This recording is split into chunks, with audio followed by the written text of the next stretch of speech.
Tout comme l'air que nous respirons et l'eau que nous buvons, la nourriture est vitale pour notre bien-être. Que nous vivions de la chasse, de la cueillette, de l'agriculture, ou que nous soyons tout simplement des clients de supermarchés, notre sentiment de sécurité dépend d'une nourriture de bonne qualité et sans danger.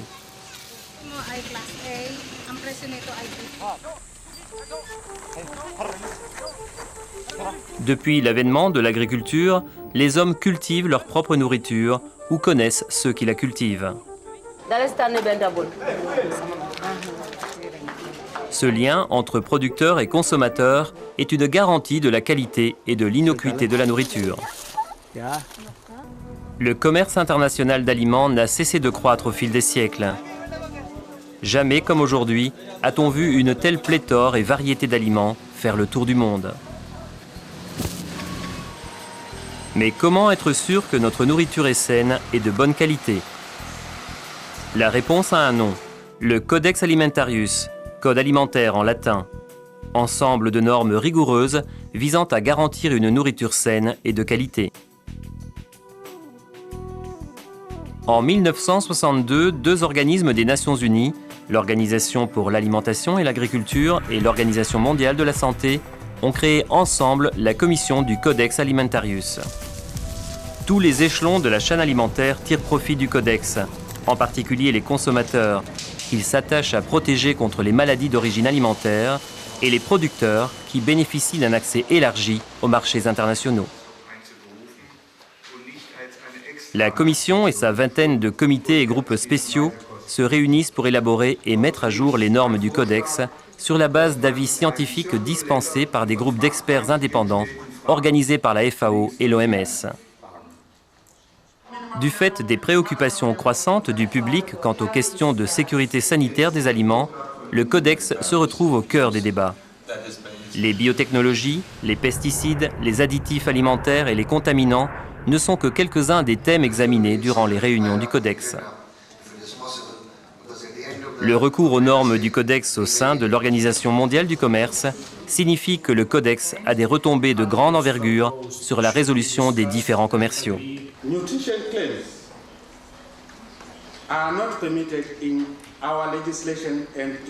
Les réunions font intervenir les États membres, l'industrie et la société civile dans des débats vigoureux.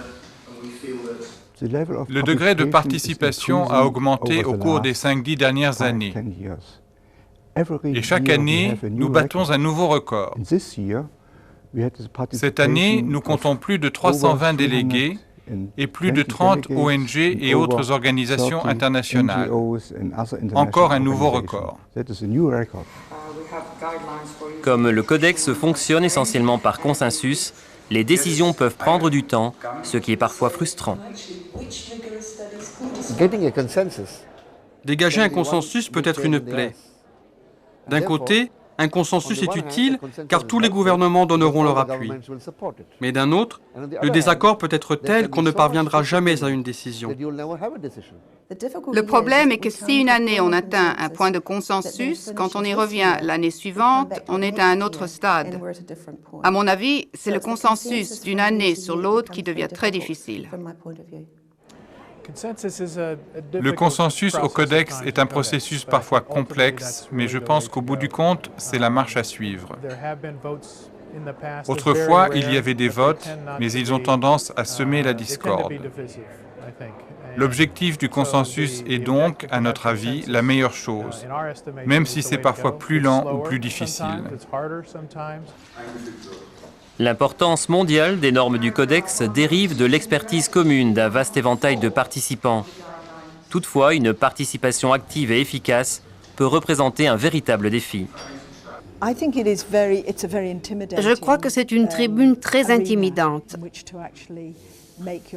Il faut vraiment être bien préparé et se présenter avec des références et des connaissances. D'après mon expérience personnelle, il est fondamental de participer aux réunions du Codex. Mais en plus, et surtout, il faut disposer de toutes les informations techniques. Je pense que la mondialisation est quelque chose de très complexe et difficile. Et nous commençons tout juste à comprendre comment travailler tous ensemble. D'après moi, cela exclut les voix de la science dissidente, qui est très importante pour nous faire progresser. J'estime que l'on pourrait grandement améliorer la qualité de la participation aux conférences si les délégations arrivaient déjà prêtes, documentation scientifique à l'appui, afin de prendre position et négocier. Même si les délégués ont parfois de fortes différences d'opinion, ils voient de façon positive une tribune qui leur permet de les exprimer. La première fois que j'ai participé à une réunion du Codex en 1988, c'était un club de pays riches. En 2005, ce n'était plus le cas. L'expérience est primordiale dans les réunions des comités du Codex. Le groupe est vaste. Il faut comprendre certaines des procédures, être rapide et savoir défendre la position convenue avant de venir. De nombreux pays, comme la Thaïlande, utilisent les normes du Codex pour aider leurs agriculteurs à exploiter les marchés internationaux. Nous voulons être la cuisine du monde. Nous sommes attentifs aux demandes de nos consommateurs. C'est pourquoi nous veillons à la promotion des normes du Codex. Il y a quelques dizaines d'années, les tribus pauvres des collines du nord de la Thaïlande cultivaient l'opium pour survivre, dégradant leur environnement par une culture sur brûlis. En 1969, le roi de Thaïlande lança un projet novateur pour aider les tribus des collines à abandonner les cultures d'opium au profit de fruits exotiques et de légumes de haute valeur commerciale. Le projet royal mena des recherches sur l'agriculture de montagne et s'employa à améliorer la gestion des ressources naturelles et la qualité de la vie. Durant ses 20 premières années d'existence, le projet royal a permis à plus de 85 000 personnes d'acquérir des moyens d'existence stables et prospères. Et il a fait régresser la production annuelle d'opium de 300 à 6 tonnes. Il a replanté et reboisé des terres dégradées. Fort de ses succès, le projet royal a commencé à améliorer la sécurité et la qualité des produits agricoles en appliquant les normes du Codex et les codes de pratique. Avant la récolte, les sols sont testés à la recherche d'éventuelles traces de pesticides. Après la récolte, les agriculteurs évaluent leur propre production avant qu'elle soit réfrigérée et transportée vers des usines de conditionnement où elle subit de nouveaux tests. Les vulgarisateurs travaillent en étroite collaboration avec les agriculteurs afin d'améliorer continuellement produits et rendements. Ils savent maintenant qu'ils obtiendront des légumes plus sains, plus gros, qui leur permettent de gagner davantage. Et ils savent aussi qu'ils peuvent les consommer en toute tranquillité.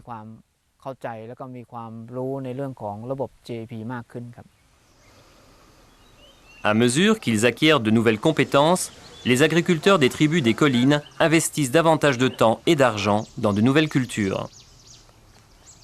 Ils sont conscients du fait que seuls les produits satisfaisant les contrôles de sécurité et de qualité peuvent être commercialisés.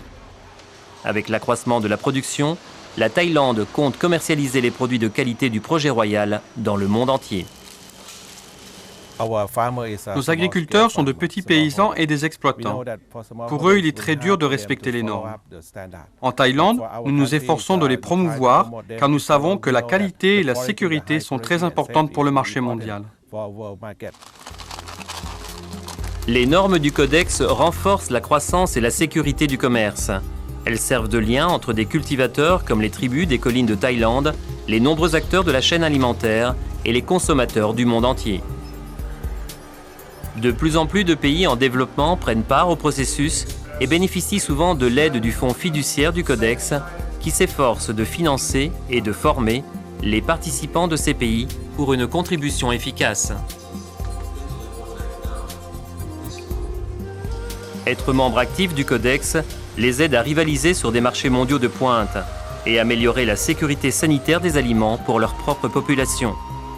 Dans un même temps, les exportateurs savent ce que veulent les importateurs et les importateurs sont protégés contre des expéditions non conformes aux normes. Cela fait presque 50 ans que le système du Codex évolue pour relever de nouveaux défis.